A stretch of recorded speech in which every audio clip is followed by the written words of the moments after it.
Hoy quiero compartirles la parte 1 de esta serie de clases o de enseñanzas sobre cómo leer la Biblia. Cómo leer la Biblia. La Biblia es este libro que tengo aquí en mi mano. Algunas son más pequeñas, otras están más gorditas, otras están más flaquitas. Algunas son digitales, tú las puedes descargar en tu teléfono. Está el app de YouVersion, buenísimo, es totalmente gratis. Así que si dices, pastor, no tengo plata para Biblia, para comprarme una tan linda como la que a usted le regalaron, la de estudio, que dicho de paso me la regaló hace unos años mi esposita. Mi esposita siempre me consiente, ¿verdad, mi amor? También te tengo que consentir. Así que igual también la que te puedes descargar en la tienda de aplicaciones, la de YouVersion, es buenísima. Así que descárgala, es totalmente gratis. Vamos a estar viendo entonces durante las próximas semanas cómo leer la Biblia y principalmente entender cuál es el mensaje central de la Biblia y aprender a apreciar la Biblia, porque la Biblia está llena de detalles, de diferentes géneros literarios. Voy a abordar eso ahora un poquito, porque sí que es un libro extraordinario. Aquí apunté esta frase y si quieres anótala. La Biblia es la obra de arte literaria más hermosa, coherente y trascendente de la historia de la humanidad. La Biblia es la obra de arte literaria más hermosa, coherente y trascendental de la historia de la humanidad. La Biblia es increíble, ¿sabes? Con lo que va de la fecha de la historia humana, se hace una estimación que desde el momento de que la Biblia circulaba, desde la invención de la imprenta y demás, desde que empezó a circular este documento, se han vendido alrededor de 7,000 millones de ejemplares.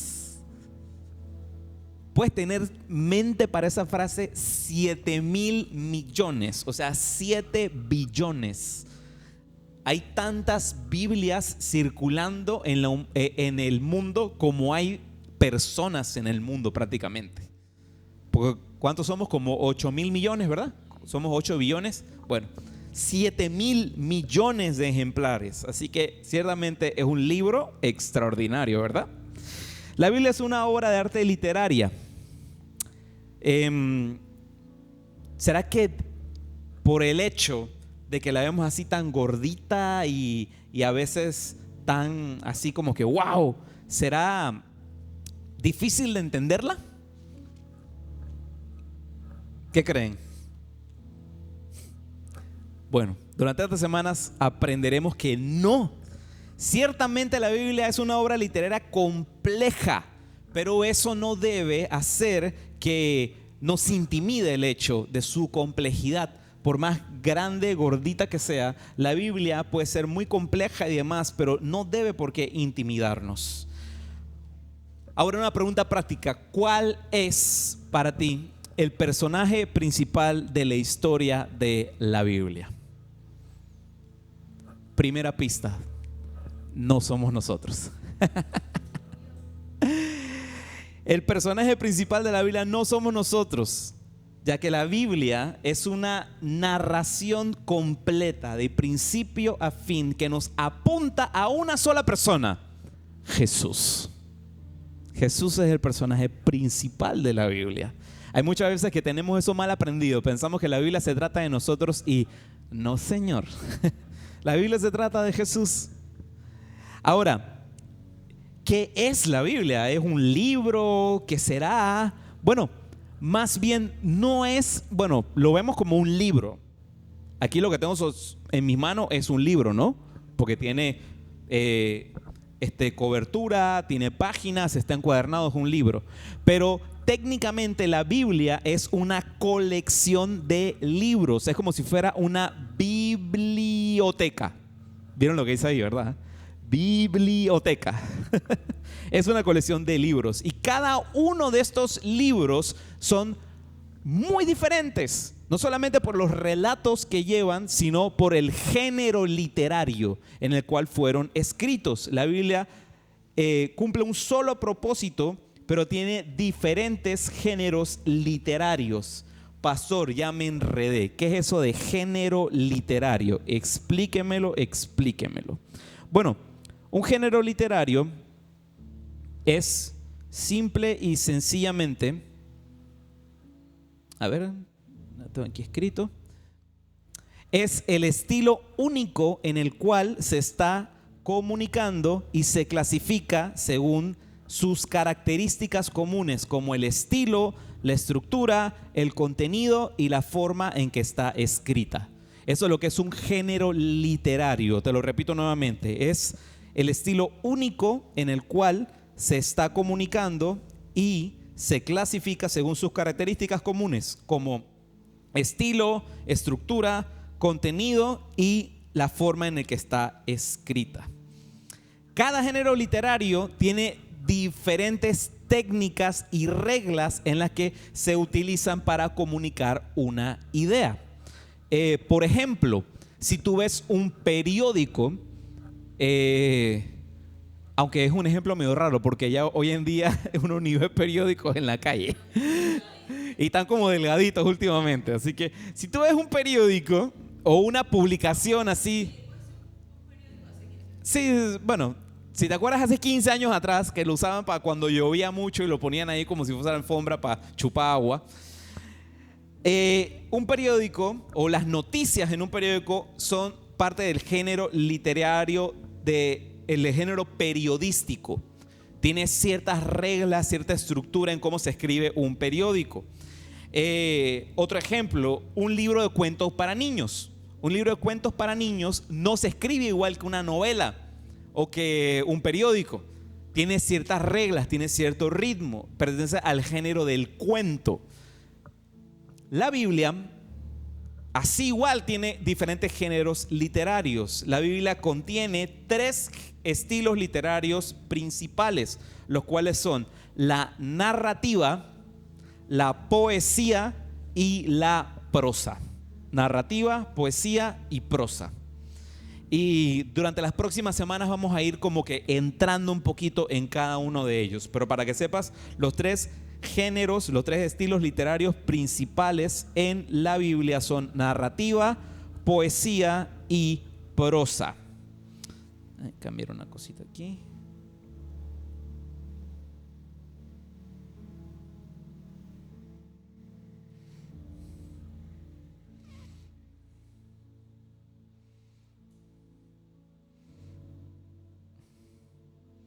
Ahora, ¿cómo leer la Biblia? La Biblia es uno de los libros más influyentes de la historia y explora ciertas preguntas. Cuando llegamos a este mundo, el ser humano se ha hecho montones de preguntas, como por ejemplo, ¿quiénes somos? ¿Qué somos? ¿Cuál es el sentido de la vida? ¿Qué hacemos aquí? ¿Cuál es el sentido de todo esto? ¿Por qué existimos? Son preguntas que nos hacemos como humanidad. Y esto ha inspirado a muchas personas a hacer cosas asombrosas. Igualmente ha confundido a muchos esas preguntas. Y probablemente las tengas hoy en día. Pero déjame decirte que este libro es tan maravilloso porque todas esas preguntas hallamos en él respuesta.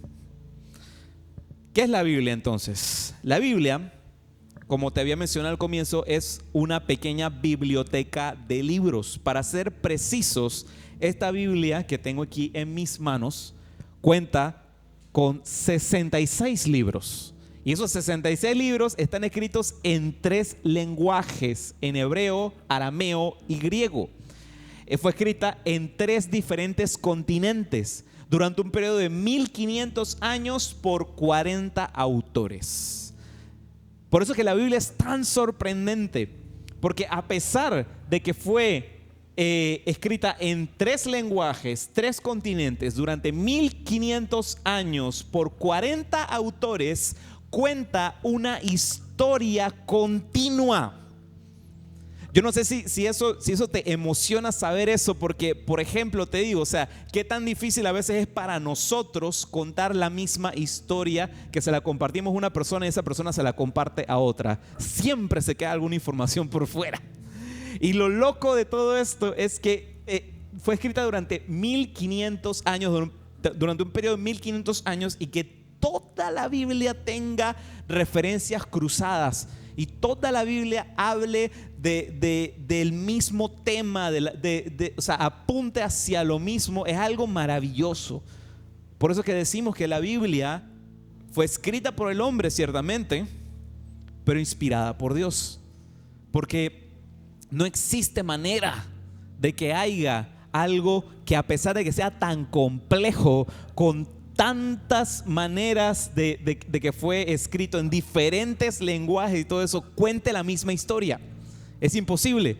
Es como si tú me dijeses de que quieres echar toda la historia de, qué sé yo, de Harry Potter, y que no la haya escrito solamente la señora esta, ¿cómo que se llama ella? J.K. Rowling, sino que hubieran sido de que 40 autores. No creo que lo hubiera contado de una manera continua. Hubiera sido difícil, ¿verdad? Por eso es que la Biblia es un libro inspirado por Dios, escrito por el hombre. Ahora, todos estos libros inician con la historia del antiguo pueblo de Israel. Ahí es donde iniciamos con la narrativa bíblica. El pueblo de Israel era como cualquier otra nación. Hay veces que cuando lo leemos pensamos que solamente estaban los israelitas y todos los demás eran gente extraña. No, había más naciones en la tierra. Eran como cualquier otra nación, cualquier otra civilización del mundo antiguo. Pero en ella existió una larga línea de individuos llamados profetas. La Biblia inicia su recolección de esta información a través de profetas. Los profetas veían la historia de Israel como parte central de lo que Dios estaba haciendo en la humanidad. Profetas. Un poquito diferente a lo que nosotros consideramos profeta hoy en día. Profeta eran aquellos. Profeta, esta palabra significa simplemente aquel que cuenta el mensaje de Dios. Profeta. Ahora, los profetas ciertamente eran genios literarios. Usaban el lenguaje hebreo para escribir narrativas épicas, poesía sofisticada. La Biblia está llena de libros de poesía increíbles, metáforas y estructuras narrativas complejas. Eran todos unos maestros quienes utilizaban estas técnicas para explorar temas complejos como la vida, la muerte, la lucha humana. Todo eso lo vemos en la Biblia. La Biblia es un libro emocionante porque habla sobre todos los matices del corazón humano. Entonces vemos que hay muchos autores diferentes que contribuyeron con este libro. Ahora, ¿cómo fue la producción de los textos bíblicos? Muchos autores diferentes contribuyeron a escribir la Biblia. Fue escrita durante más de 1000 años, 1500 años, durante todo ese periodo que fueron escritos los diferentes libros de la Biblia. Arrancamos desde los orígenes de Israel, pasamos a Egipto. De Egipto viene el nacimiento del reino de Israel. De ahí la construcción del primer templo, el exilio en Babilonia, luego la reconstrucción del segundo templo y la reforma de la identidad nacional de Israel. Todo eso lo vemos en el periodo de los primeros años de temática bíblica. Y aquí es donde las escrituras judías empiezan a tomar forma como las tenemos hoy en día. Lo que es la Biblia judía es la que cuenta toda esta narración, toda esta historia del pueblo de Israel. ¿Y cuál es esa Biblia judía? Es la que llamamos el Tanaj. El Tanaj, la Biblia judía. Ahí lo escribí como se pronuncia, Tanaj, pero en realidad debería ser una K, Tanaj, pero la K se pronuncia como J en hebreo, el Tanaj. ¿El Tanaj qué es? El Tanaj es simplemente un acrónimo. Ponme la siguiente. El Tanaj es simplemente un acrónimo. La letra en hebreo se lee, ¿cómo se llama? De derecha a izquierda, Tanaj. Entonces, esta letra representa la T, esta letra la N y esta la K, que sería la T de Torah o la ley, la N de Neviim, que serían los profetas, y la K es Ketuvim, que son los escritos. Eso es lo que conforma el acrónimo de la Biblia hebrea. La Biblia hebrea, o sea, el Antiguo Testamento, que es para nosotros el Antiguo Testamento, la Biblia hebrea, compende 39 libros del Antiguo Testamento. El primero, que es la ley, la Torah, es el primer grupo de escritos, y él compende los primeros 5 libros del Antiguo Testamento. ¿Cuáles son los 5 libros del Antiguo Testamento? Ponme la siguiente, que ahí ya se va viendo. Los primeros 5 libros del Antiguo Testamento son Génesis, Éxodo, Levítico, Números y Deuteronomio. Así mismito, lo que son la Torah son estos 5 libritos de aquí. Después de allí vienen los escritos de los profetas o Neviim. Estos son libros históricos que cuentan la historia de Israel, pero desde un punto de vista profético. Y de entre esos hay diferentes grupos de escritos, porque están los libros poéticos de los profetas, que serían los profetas mayores y los profetas menores. Profetas mayores, Josué, Jueces, Samuel. Ahí puse primera y segunda, pero en realidad para los judíos solamente existe el libro de Samuel.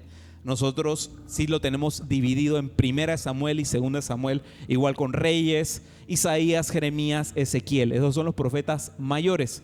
Y luego los profetas menores, que son Oseas, Joel, Amós, Abdías, Jonás, Miqueas, Nahum, Habacuc, Sofonías, Ageo, Zacarías y Malaquías. Profetas menores, profetas mayores. Esos son el Neviim o los profetas. Y Ketuvim, que son estos otros escritos, son libros poéticos de sabiduría y de narrativa variada. Y entre los libros poéticos tenemos Salmos, Proverbios y Job. Y después vienen los libros de las fiestas o el Mejinot, que en los libros de fiestas tenemos Cantar de los Cantares, Ruth, Lamentaciones, Eclesiastés y Esther. Son libros en los que vemos los relatos de las fiestas judías o cómo se experimentaban, cómo se celebraban. Y después ya viene ya para cerrar los libros históricos. Entre los libros históricos tenemos Daniel, Esdras y Nehemías. En realidad, Esdras y Nehemías en la Biblia judía es un solo libro, Esdras, Nehemías y Crónicas. Esos son los libros históricos. Ahora, ojo, si habrás abierto ahorita en lo que estoy explicando esto tu Biblia y te vas al índice, te vas a dar cuenta que este no es el orden de los libros que están en tu Biblia. Sí vas a ver todos estos nombres en el Antiguo Testamento de tu Biblia, pero verás que no están en ese mismo orden. ¿Por qué? Porque este orden del Antiguo Testamento, nuestro Antiguo Testamento, fue ordenado por género literario, mientras que el Tanaj fue puesto por el orden que ellos tienen de tradición. Por eso es que es un poquito raro que, por ejemplo, tengamos Cantar de los Cantares, que es un libro poético, lo tengamos aquí abajo, cuando en realidad debería estar en este grupo, por ejemplo. Entonces, tenemos el mismo contenido, pero tenemos un orden un poquito diferente. Durante la construcción del segundo templo de Israel, o sea, cuando se reconstruyó el templo de Israel, se siguieron dando otros escritos que no forman parte de nuestro canon bíblico, de nuestros 66 libros. Eso lo voy a explicar ahora un poquito más adelante. Aunque los textos son diversos, cuentan una historia épica unificada. Todos estos libros que ves aquí cuentan una misma historia. Culmina esta gran historia de todos estos libros que está viendo acá del Antiguo Testamento en la esperanza de un nuevo líder que para los judíos nunca llegó. La esperanza de un nuevo líder de aquel que los salvaría, de aquel que renovaría la creación, que restauraría la gloria a Israel, el Mesías. Y tú y yo ya sabemos de quién estoy hablando, ¿no? Entonces, ¿qué sucede? ¡Bum! Entra en escena esta persona, porque el Tanaj termina con esa espera de ese gran líder que para los judíos nunca llegó, pero tú y yo sabemos quién es, ¿no? ¿Qué es lo que sucede? Cuando termina toda esta historia de estos escritos, es donde viene el periodo que llamamos los años de silencio, que es un periodo de alrededor de 400 años en los que se interrumpe ya esta historia y entonces entra en escena Jesús de Nazaret. Hace aproximadamente 400 años aparece Jesús de Nazaret. Jesús continúa la historia del Tanaj. Hizo ministerio y sus seguidores presenciaron milagros, prodigios y el cumplimiento de la llegada del esperado Mesías. Luego Jesús fue entregado, asesinado y resucitó al tercer día. Estos sucesos que te estoy describiendo muy rápidamente lo presencian sus discípulos, los discípulos que tenía Jesús.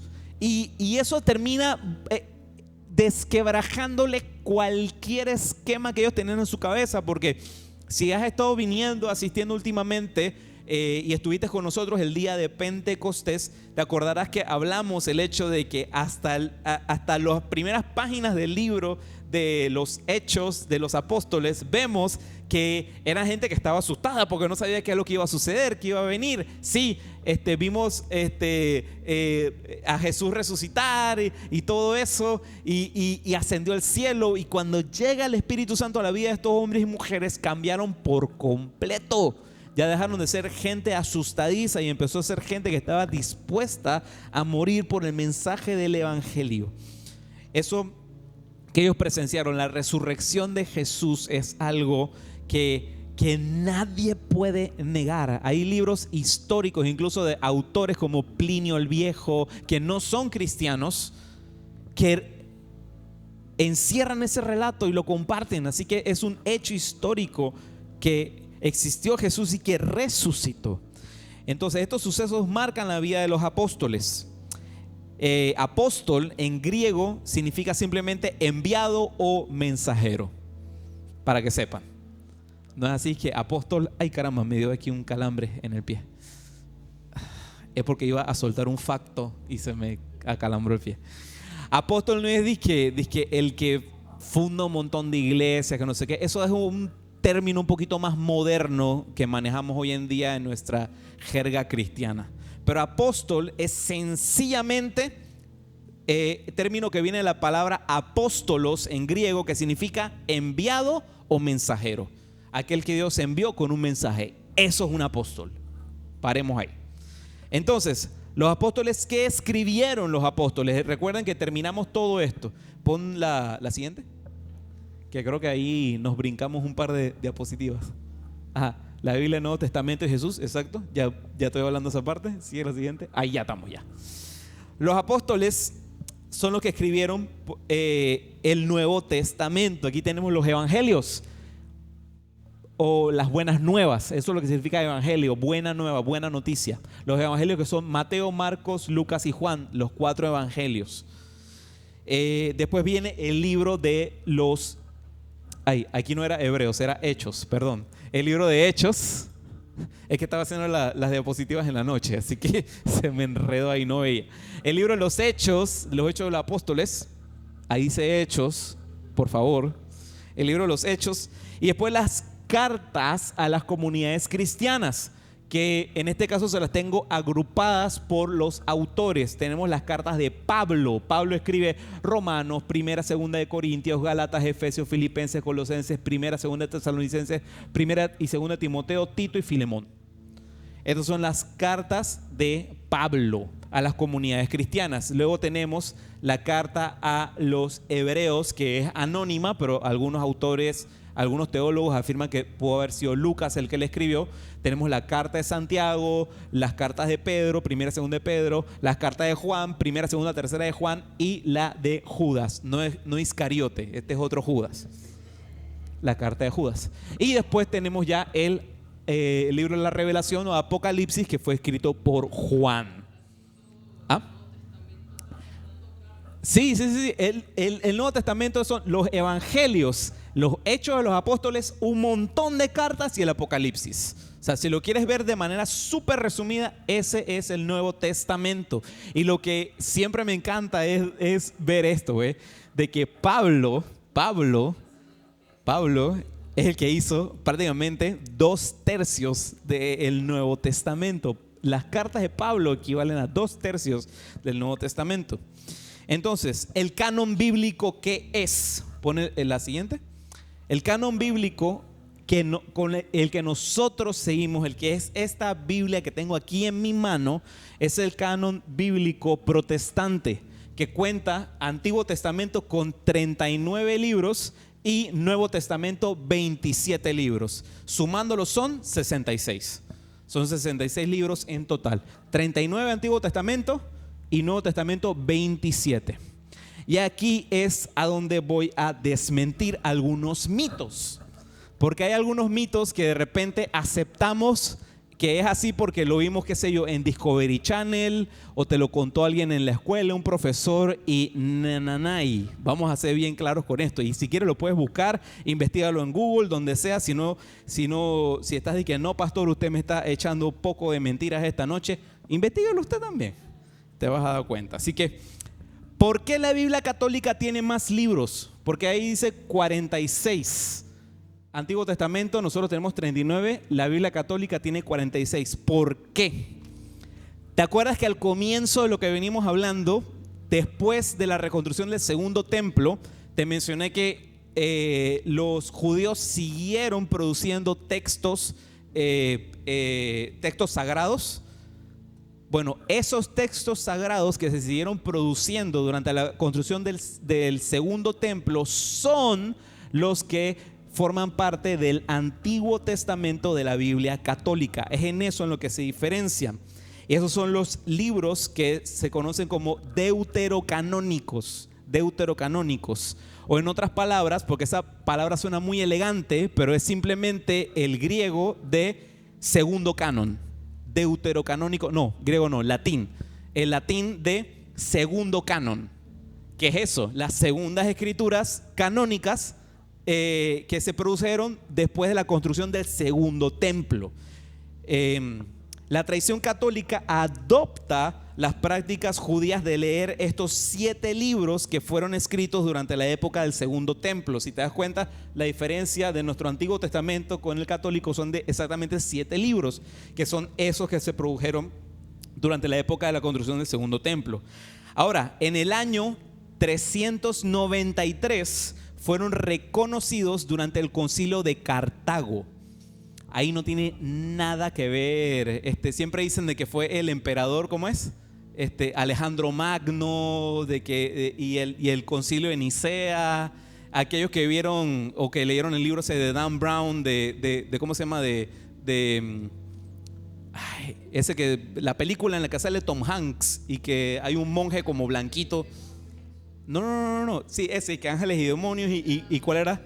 El Código Da Vinci. Eso. Pura ficción. Yo no entiendo por qué hasta el sol de hoy la gente piensa que eso era un documental. Pero es pura ficción. Porque no es como ahí sale. O sea, la Biblia no fue de que fue reconocida en el canon bíblico formado en el concilio de Nicea. En el concilio de Nicea se hablaron otro pocotón de cosas que no tienen nada que ver con el canon bíblico. En el año 393 es que fueron reconocidas durante el concilio de Cartago y luego fueron ratificados en el año 1546 durante el concilio de Trento. Esos son los 2 concilios en los que se forma este canon, el canon de la Biblia católica. ¿Qué es lo que sucede después? ¿Por qué es que nosotros adoptamos la Biblia protestante? ¿Se acuerdan de las clases que dimos acerca de la historia de la iglesia? ¿Se acuerdan de este movimiento llamado la Reforma Protestante? La Reforma Protestante fue este movimiento del siglo XVI comandado por Martín Lutero. Durante la Reforma se decide basarse únicamente en los textos que se consideraban canónicos según el judaísmo hebreo antiguo. O sea, en otras palabras, volvimos a las bases de la fe. De eso es lo que se trataba la Reforma protestante, volver a la base de la fe. Y entonces, por eso es que nuestras Biblias tienen 39 libros en el Antiguo Testamento. Es la única diferencia que tenemos entre la Biblia católica y la protestante, 39, porque durante la Reforma protestante se decide volver a las bases de la fe, a la base del judaísmo hebreo antiguo, y se adoptan entonces solamente el Nuevo Testamento que usaba la iglesia primitiva. Porque también esa es la otra pregunta: ¿de dónde es que empiezan a salir estos libros y cómo se utilizaban? Bueno, esto estaba ya dando vueltas por todo el mundo mucho antes de cualquiera de estos concilios de la Iglesia Católica. O sea, las primeras comunidades de fe que veíamos, cuando tú ves, por ejemplo, la carta de Pablo a los Corintios y todas esas cosas, ya se estaban circulando por el mundo todos estos escritos. O sea, el canon bíblico viene armándose desde mucho antes de que sucediera cualquiera de estos concilios. La cosa es que, bueno, como te decía, en el año 393 y ratificado en el 1546 es que la Iglesia Católica toma los 7 libros extras que colocan ahí en el Antiguo Testamento. Claritos. Todo lo que les estoy diciendo, investigable, búscanlo en Google y en todos lados. Porque esto simplemente es historia de la iglesia. El problema es que hay muchas veces que solamente venimos los domingos a la iglesia y no nos enseñan estas cosas. Y es importante que las sepan, porque cuando salimos allá afuera de la calle y estamos compartiendo con alguien nuestra fe, te hacen 2, 3 preguntitas de esto y comienzas a cancanear. Y no sabes ni qué responder ni qué decir. O dices que yo te lo investigo después. Y eso no se trata, o sea, se trata de crecer en nuestra fe y también en conocimiento. Es importante. Ahora, la organización de la Biblia judía y cristiana, aquí te la tenía, pero no voy a entrar en eso todavía. Bueno, ¿hasta dónde vamos? ¿Alguno tiene alguna pregunta, consulta? ¿No quedó algún tema un poquito claro? ¿Estamos bien? Excelente. Lo que quiero con esto es tener esta primera clase introductoria para que empezamos pues a saber y a saborear esos datitos que están presentes en la rica historia que tiene la Biblia, y que no lo tomemos simplemente como un libro extraño o algo como que esto está muy gordito y muy complejo, no lo voy a entender.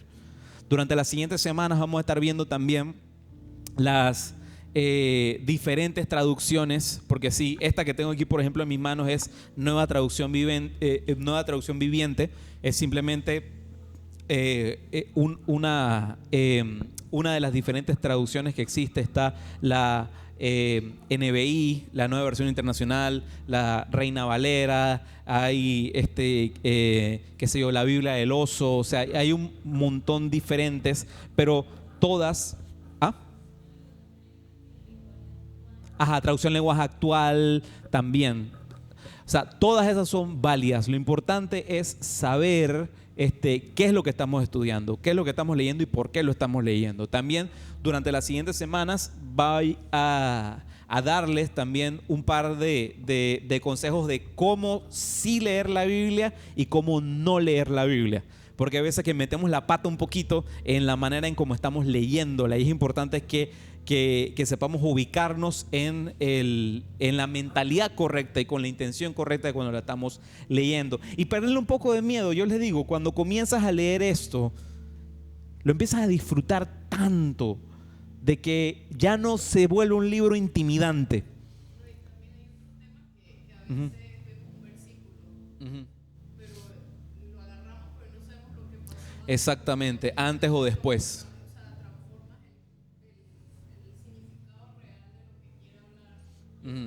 Eso es muy peligroso. Eso también son unos consejitos de lo que vamos a ver durante las próximas semanas. Pero hoy lo que quería era darle como una clase así global de lo que es en sí la Biblia y de dónde proviene el canon bíblico que manejamos. Cuando tengas un momento en tu casa, eso consejo, empieza a practicar lo siguiente. Busca el índice y empieza a buscar el libro y lo buscas acá. Ahí ves el libro y lo buscas acá.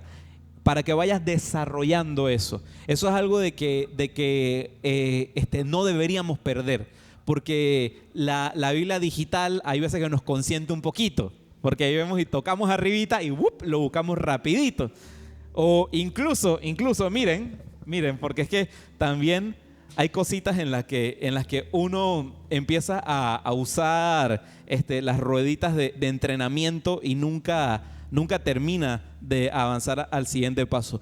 Yo cuando empiezo mi caminar en Jesús y que comienza a salir esta aplicación, o sea, esta aplicación yo me la bajé, chuleta. Yo creo que en ese entonces el teléfono que yo tenía era un iPhone 3G. No, yo tuve el 3G y en ese es el que yo lo guardé. Es el iPhone 3G. Ya tiré la mega cédula ahí. Pero yo tenía mi iPhone 3G y en el iPhone yo tenía descargada allí la Biblia y era la que usaba para ir a la iglesia y yo me sentía todo especial. Dije, uy, mi Biblia digital. Yo viendo ahí todos los hermanos con el libro físico. Pero, ¿saben lo que yo hacía? Si tú le das clic allí, a donde están los libros, abajito dice tradicional y al lado dice alfabético. Para que ustedes no tengan pena durante, digamos, mis primeros añitos allí en la fe. ¿Qué era lo que yo hacía? Ay, como se me hace difícil ubicar dónde está el libro, a ponerlo en alfabético. Y así yo buscaba los libros de la Biblia así rapidito y estaba como que, uy, qué bien domina su Biblia. Pero uno se pierde mucho si te quedas solamente con esas rueditas de entrenamiento.